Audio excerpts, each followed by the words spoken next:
Salut et bienvenue dans cette formation d'initiation au langage de programmation C++. Alors les gars, dans cette vidéo, nous allons parler de la structure switch. D'accord? Et la structure switch va beaucoup plus nous permettre de définir à l'ordinateur l'instruction ou la série d'instructions d'accord exécutées selon le choix effectué par l'utilisateur. Et donc en tenant compte du choix effectué, on pourra préciser clairement quelles sont les instructions, quelle est la série d'instructions qu'il faut exécuter. Alors, donc, à défaut d'utiliser actuellement les si, les si, non si, donc if, else, nous pourrions utiliser les switch pour pouvoir correctement écrire nos programmes, d'accord. Et très souvent, on utilise la structure switch du moins pour pouvoir quand même gérer les menus principaux. Si vous avez actuellement un menu principal au niveau de votre programme, le switch est l'idéal. Alors, très rapidement, on va prendre un programme, on va prendre un exemple au niveau de cette vidéo pour vous expliquer un peu comment vous pourriez utiliser les switches, d'accord, pour gérer les menus principaux. Alors, notre exemple actuellement, on va prendre le cas où, en tenant compte actuellement de la couleur du feu tricolore, on va préciser clairement à l'utilisateur quel est le comportement citoyen qu'il doit adapter, d'accord.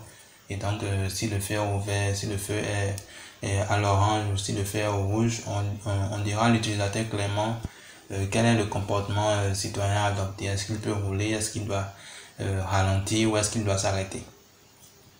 Et donc déjà au niveau de cette vidéo, j'ai créé un fichier que j'ai appelé switch.cpp qui contient le code minimal. Et donc chers amis, on va rapidement écrire le bout de code qu'il faut. Alors je vais commencer par déclarer une variable, d'accord, un entier, donc que je vais appeler choix initialisé à 0. D'accord.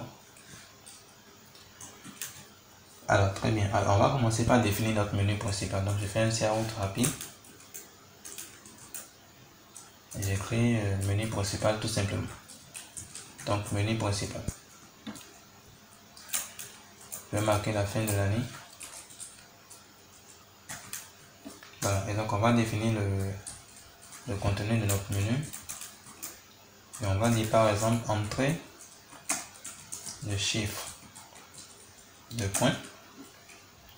On va copier ceci également comme on va ramener là pour marquer la fin de l'année.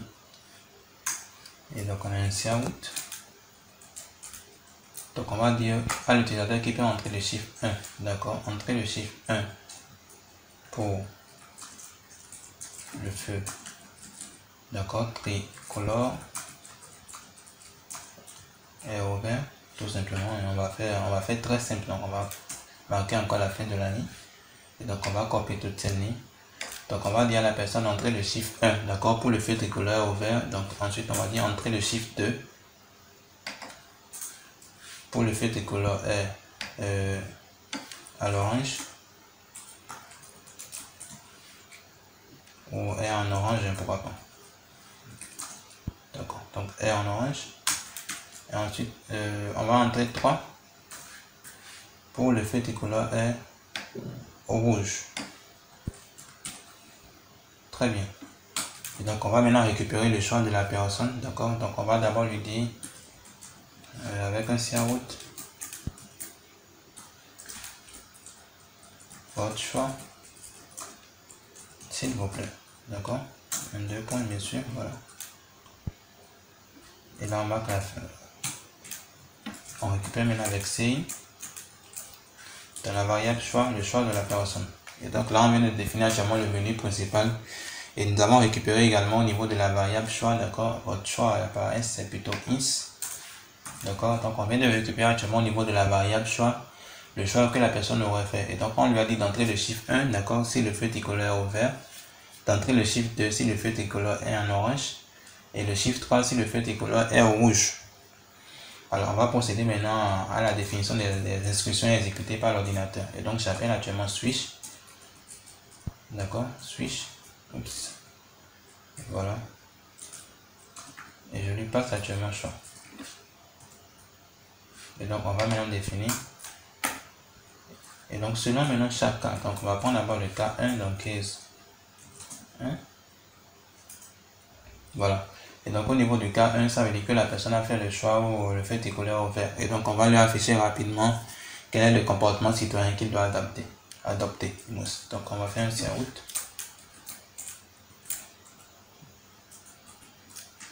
feu tricolore ouvert, deux points, vous pouvez rouler, tout simplement. Donc on va faire très simple. Donc fait tricolore ouvert, vous pouvez rouler. On va marquer la fin de la ligne.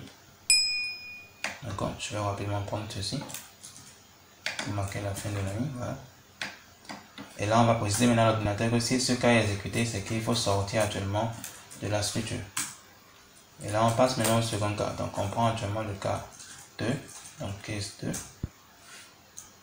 Et là, on va rapidement copier ceci pour pouvoir gagner. Très bien. Et donc, si le choix c'est 2 actuellement, donc case 2, alors fait tricolore en orange, vous devez ralentir. Donc on va préciser à l'utilisateur qui doit ralentir. Ça c'est le comportement adopté. Donc vous devez ralentir. Voilà. Donc voilà, on passe maintenant au cas 3. Donc case. Voilà. Et encore également.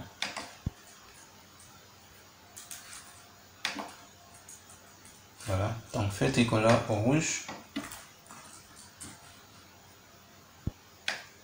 2 points. On va mettre arrêtez-vous. On va pas mettre ça, on va voir. Arrêtez-vous s'il vous plaît. Voilà, donc on a défini actuellement le comportement citoyen adopté, d'accord, pour chaque cas en tenant compte de la couleur du feu tricolore. Et donc si le choix 1 est exécuté, c'est qu'on ne rentrera plus au niveau du cas 2 ni du cas 3. Et donc ça ne peut exécuter qu'un seul cas en tenant compte du choix que la personne aura effectué. D'accord. Et donc on a défini actuellement le cas 1 quand c'est ouvert, donc il peut rouler. On a défini le cas 2 quand c'est en orange, il doit ralentir du moins, d'accord. Donc quand c'est le cas 3, il doit s'arrêter. Alors on va prendre maintenant le cas par défaut. Donc au cas où l'utilisateur va entrer actuellement un nombre, d'accord, qui est différent de 1, de 2 et de 3. Donc on va définir le cas par défaut, donc default. Et nous allons dire mauvais choix.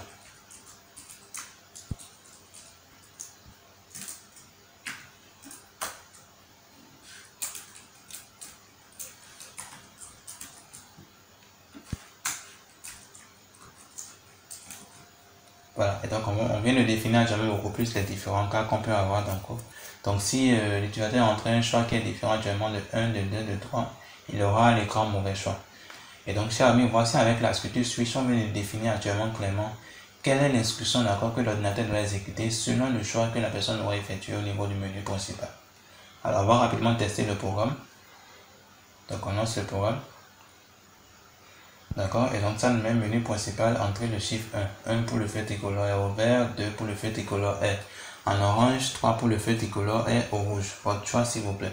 Je change le choix 1. Ça me dit feu tricolore au vert, vous pouvez rouler. Oui, et donc ça marche correctement. On va tester encore avec le cas 2, vous allez voir.